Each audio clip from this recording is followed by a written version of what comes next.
A diferencia del catolicismo, el desarrollo de las ideas protestantes en nuestro país son en términos históricos recientes, siendo la explicación fundamental el hecho de que nuestro continente fue conquistado por España y no por el mundo anglosajón, del cual derivan las visiones reformadas en torno a la relación del hombre con Dios, planteadas originalmente por Lutero, y que posteriormente fueran adaptadas por las iglesias anglicana, presbiteriana y metodista. En Chile, sobre las bases doctrinales anteriores, plasmadas en la idea de contactar a la divinidad sin mediación alguna, y solo con el precepto espiritual, que solo la fe en Cristo salva, comenzó en las primeras décadas del siglo XIX la estrategia de inserción evangélica, no como una acción dirigida por un poder central, sino más bien como un proceso natural de la mano de las circunstancias libertarias que comenzó a experimentar la patria. Las primeras tareas evangélicas, propiciadas por británicos y norteamericanos, fueron las acciones del colportaje en el puerto de Valparaíso, es decir, la venta de Biblias de perfil protestante, cuyo propósito era acercar la palabra de Dios directamente a las personas y no a través de la mediación sacerdotal, como ocurría en la tradición católica de aquel entonces.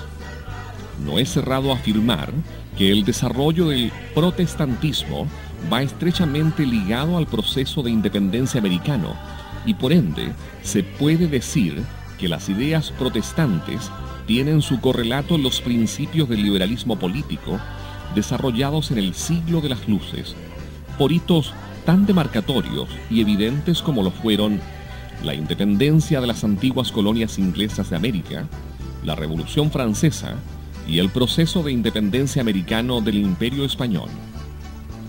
No por nada, nuestros padres de la patria recibieron la influencia del espíritu religioso y liberal de fines del siglo XVIII.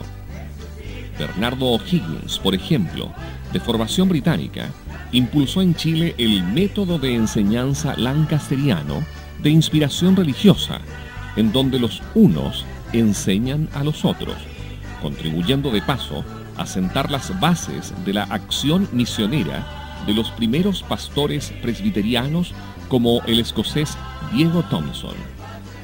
O'Higgins, además, inspirado en una visión laica y democrática, impulsó, entre otras cosas, la apertura de cementerios para ciudadanos de credos distintos al católico, incorporando así a la discusión política de aquel entonces la llamada cuestión teológica que marcó el panorama público durante el siglo XIX. Por su parte, José Miguel Carrera cultivó fuertes nexos políticos con los Estados Unidos, siendo prueba de ello la presencia en Chile del cónsul norteamericano Robert Poinsett, de filiación protestante, el que influyó notoriamente en nuestras autoridades en la liberalización de las prácticas religiosas de carácter disidente.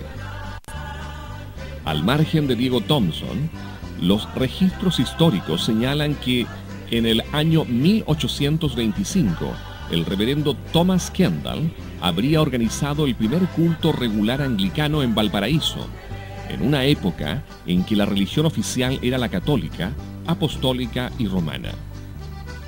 Posteriormente, será la iglesia congregacional de origen norteamericano, representada en Chile por el reverendo David Trambull, la que desarrollará en enero de 1846 un culto religioso a bordo del barco Mississippi, comenzando con ello su ministerio en el país. Su labor fue fundamental para la promulgación de las leyes, tales como la de matrimonio civil, la de cementerios laicos y la creación del registro civil. De la misma forma, Trambull trabajó en el desarrollo de la educación laica en nuestro país. Si bien son muchos los próceres del mundo evangélico, la figura emblemática del protestantismo chileno es Juan Bautista Canut de Bon. Su nombre dio origen al apodo de Canutos, con el cual muchas veces se identifica despectivamente al mundo evangélico. Canut de Bon fue un sacerdote jesuita de origen español que se convirtió a la fe evangélica. En 1888, Canut de Bon fue nombrado ayudante de uno de los primeros pastores americanos que predicaban en español. Gran orador, Canut de Bond comenzó a predicar en las calles y lugares de culto. Esta característica, sumada a su pasado de sacerdote católico, lo convirtieron para la iglesia oficial de la época en una figura polémica. Falleció un 9 de noviembre de 1896 a la edad de 50 años. Cabe hacer notar que el tronco original de las iglesias protestantes surgidas de la Reforma del siglo XVI son en primer lugar la anglicana, la presbiteriana y la luterana, surgiendo posteriormente las llamadas iglesias de la Segunda Reforma, que poseen un carácter más misionero, entre las que se cuentan la bautista, la metodista y las iglesias Asambleas de Dios. Posteriormente vendrán las iglesias de la Tercera Reforma, representadas por aquellas de carácter pentecostal. Desde su llegada a Chile, los evangélicos no podían ser enterrados en los cementerios públicos, por lo que eran obligados a ser sepultados en los basureros y en las rompientes de las olas en la costa, sin ataúd, desnudos, cubiertos por una sábana y de noche. Particular es el caso del vertedero de cadáveres que existió a un costado del Cerro Santa Lucía en nuestra capital. A fines de diciembre de 1871 se promulgó un decreto que obligaba a los cementerios bajo jurisdicción católica a disponer de un lugar para los cadáveres de quienes no profesaban esa fe. La Iglesia Católica aceptó, siempre y cuando ese territorio estuviera separado del resto del cementerio por muros de 7 metros de alto y 3 metros de ancho. En declaración oficial de la Iglesia Católica se fundamentaba la petición porque, comillas, es esencial que el lugar bendito esté materialmente separado del terreno profano.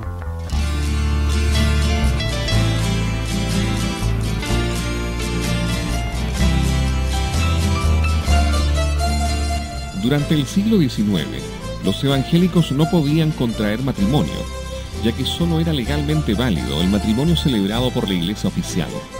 Las llamadas leyes laicas, promovidas por sectores liberales y miembros del Partido Radical, permitió al presidente Domingo Santa María dictar la ley de los cementerios laicos en el año 1883, como así también la ley de matrimonio civil en el año 1884 y posteriormente la ley de registro civil. En ese año se terminaba así con la hegemonía de los registros parroquiales. Años después de promulgadas las leyes laicas, el 5 de noviembre del año 1888, la Iglesia Evangélica obtiene su primera personería jurídica. Ni el pastor ni el obispo tienen alguna situación de privilegio frente a la divinidad. Para salvarse, el ser humano solo tiene que aceptar el regalo de la salvación y ser agradecido a esa circunstancia inmerecida. La Biblia es la única regla de fe y su lectura da origen a los preceptos doctrinarios. En el mundo evangélico, el compromiso de filiación se produce a través del bautismo, el cual se entiende como la acción del Espíritu Santo sobre la persona, inspirándose en la vivencia del mismo Jesucristo frente al acto bautismal que con él llevara a cabo Juan el Bautista. En el censo del año 2002, la cantidad de protestantes aumentó más de 3 puntos porcentuales durante la última década, alcanzando el 15,1% de la población chilena. A nivel nacional, la mayoría de los evangélicos se concentra en la región del Biobío, quitándole el sitial que antes ostentaba la 9ª región como la capital evangélica de Chile. Prueba de ello es que en la pasada tragedia militar de Antuco, de los 45 soldados muertos, 22 eran evangélicos.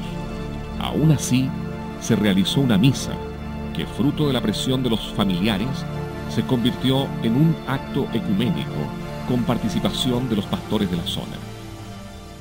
No ha sido fácil el desarrollo de las ideas protestantes en nuestro país, quizás producto de una larga tradición católica y, por qué no decirlo, de una falta de espíritu de cuerpo.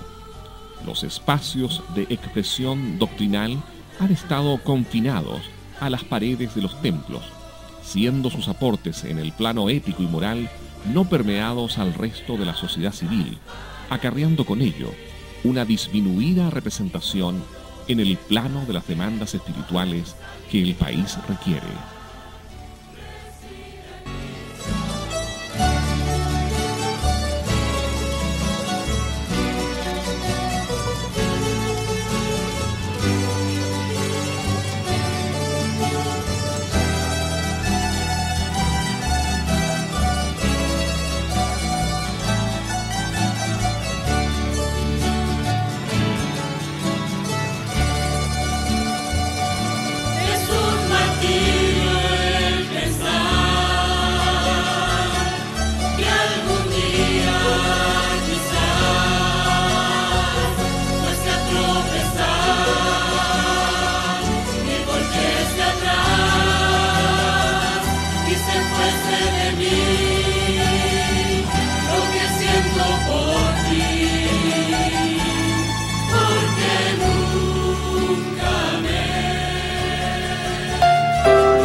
Hoy en día, las unidades pastorales de diferentes comunas se consolidan en el Consejo de Unidades Pastorales de la Región Metropolitana, CUPREM, en donde los pastores e iglesias de diferentes denominaciones se unen para llevar a cabo sus propósitos.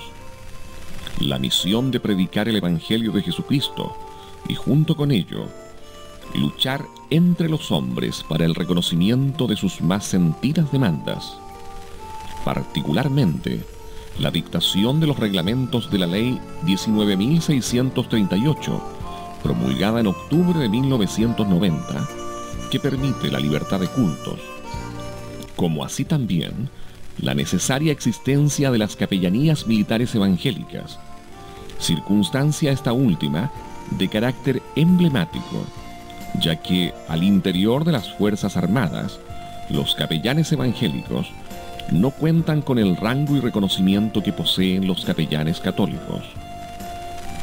Muchas son las demandas. Terminar con la discriminación en los centros hospitalarios, lograr la adecuada inserción en el ámbito educativo, reconocer la profesión de pastor, terminar con la obligación militar de asistir a misa y muchas otras. Para ello, el pueblo evangélico se prepara. Y se fuese de mí.